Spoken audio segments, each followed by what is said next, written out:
Hello and welcome to Driver's Therapy. Today we're going to be talking about the Fujitsubo Giken Main Factory exhaust. And I believe this is the stainless steel one. This is before the Legis R. This is an older model, but this is definitely still relevant and you might still find it in the marketplace. And that's why we're going to talk about it. In this video, we're going to show you some sound clips, or we're going to let you hear some sound clips. And we're also going to tell you my experience with the exhaust and let you know if it's the right one for you. Well, first off, this came with the car and it is extremely silent. As a matter of fact, you hear more of the turbos than you hear the exhaust. Now you have a very, very minor rumble.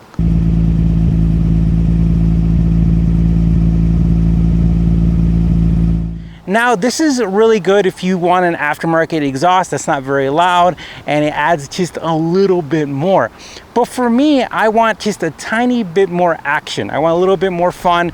I want to hear the intake, the turbos, and a little bit of the exhaust. Now, just to be clear, I love this exhaust. It might be quiet, but it sounds really good overall. Now here recently we removed the Tomy TI Extreme exhaust because it was extremely too loud. It had a lot of drone and it was just way too loud for the car.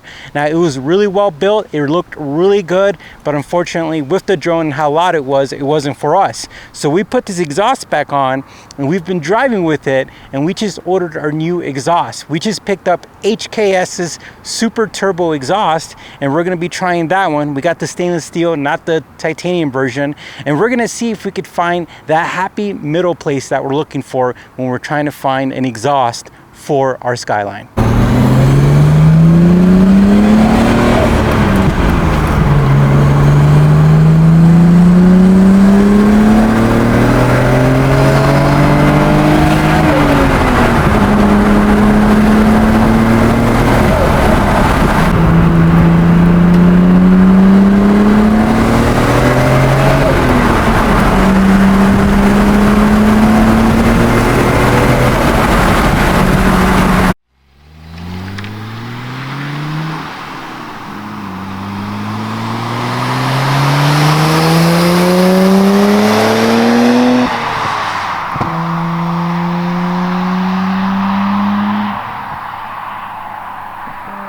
I hope you found those sound clips helpful. If you have any questions, let me know. Make sure you check out our other videos. We're going to be comparing the HKS Super Turbo exhaust. You can listen to the Tomy because the Tomy exhaust might be for you. We have a video comparing these two and a standalone video where you could see how the Tomy sounds. And we also have a video how the car sounds before and after with the Tomy downpipe as well. All right, guys. Well, thank you for watching. You take care and we'll talk to you soon.